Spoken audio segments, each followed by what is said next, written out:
মা, তুমি বলেছিলে ডিসেম্বরে ফাইনাল পরীক্ষা হলেই আমার ছুটি।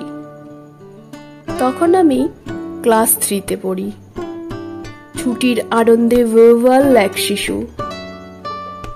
ডিসেম্বর যেন আসতেই চায় না। তোমার সাথে চুক্তি ছিল ছুটিতে আমাকে দুপুর হলে ফড়িং ধরতে দেবে, গায়ের ছেলেদের সাথে নদীতে যেতেও বাধা দেবে না, বিকেলে গোল্লা ছুট খেলতে সন্ধ্যা হলেও বলবে না কিছু। আরো কথা ছিল ছুটিতে আমি যেন রাত জেগে গল্পের বই পড়তে পারি। সেজন্য আমার হারিকেনে ভরা থাকবে 2 টাকার বেশি কেরোসিন। আমার এত শর্ত মেনে নিয়েও শুধু তোমার শর্ত ছিল আমাকে কয়দিন ভালো মতো পড়তে হবে। তুমি জানো আমি তোমার শর্ত অক্ষরে অক্ষরে পালন করেছি। তোমার চুলোর পাশে পাটি বিছিয়ে কুজির বাতির আলোয় অনেক রাত অবধি পড়েছি। রাজ্যের ঘুম নেমে এসেছে আমার 2 চোখে, তবুও জেগে থেকেছি। আমার যে ছুটি চাই, একটুখানি ছুটি, অনেকখানি মুক্তি। কখনো তুমিই বিরক্ত হয়ে বলেছ, আজ আর পড়তে হবে না বাবু, খেয়ে ঘুমোতে যা। তবুও আমি ঘুমাইনি। যদি তুমি রাগ করো, ছুটি না দাও। একদিন ডিসেম্বর এলো।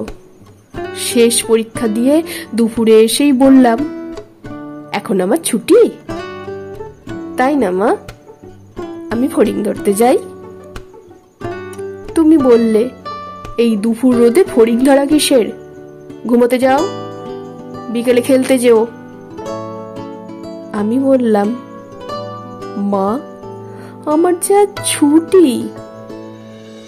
তুমি ধমক দিয়ে বললে, তাই বলে এত রোদের মধ্যে ফড়িং ধরতে যেতে হবে?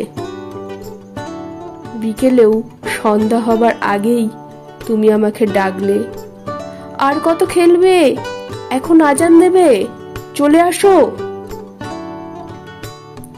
আমার খেলা শেষ করা হয়নি। তারপর থেকে ওরা আর আমাকে কখনোই খেলায় রাখেনি। রাখবেই বা কেন? যে দলে আমাকে নেবে খেলা শেষ হবার আগেই তাদের একজন কম পড়ে যাবে যে।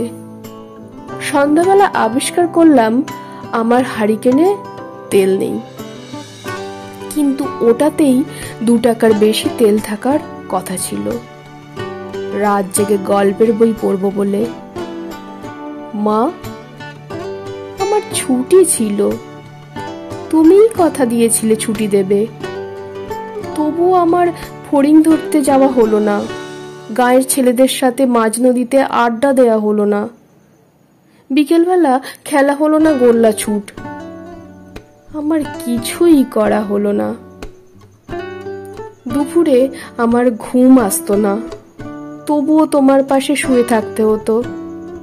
তুমি ঘুমিয়ে পড়লে বন্ধ জানালার ফাঁক দিয়ে চেয়ে দেখতাম রফিক, সুমন, ওপাড়ার কাজল সবাই ফড়িং ধরছে।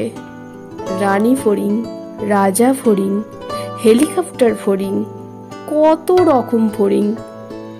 নিজের পৃথিবীটাকে বড্ড বেশি ছোট মনে হতো। তারপর ছুটির স্বপ্ন দেখেছি। নিজের অজান্তেই কতবার তোমাকে জিজ্ঞাসা করেছি, মা কবে ছুটি হবে?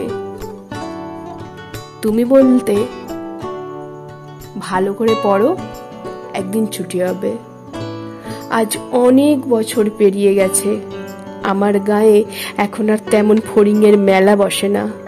নদীতে চর পড়েছে, ছেলেরা গোল্লা ছুটের বদলে কম্পিউটারে গেমস খেলে। তবুও আজও অনেকেই ছুটি চায়। ওরা জানে না একদিন ছুটি হবে। কণ্ঠে শ্রাবন্তী সাহা।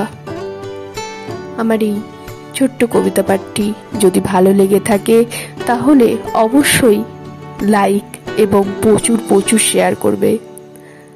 আর আমার কবিতাগুলি যদি ভালো লেগে থাকে তাহলে আমার এই চ্যানেলটিকে সকলে সাবস্ক্রাইব করো।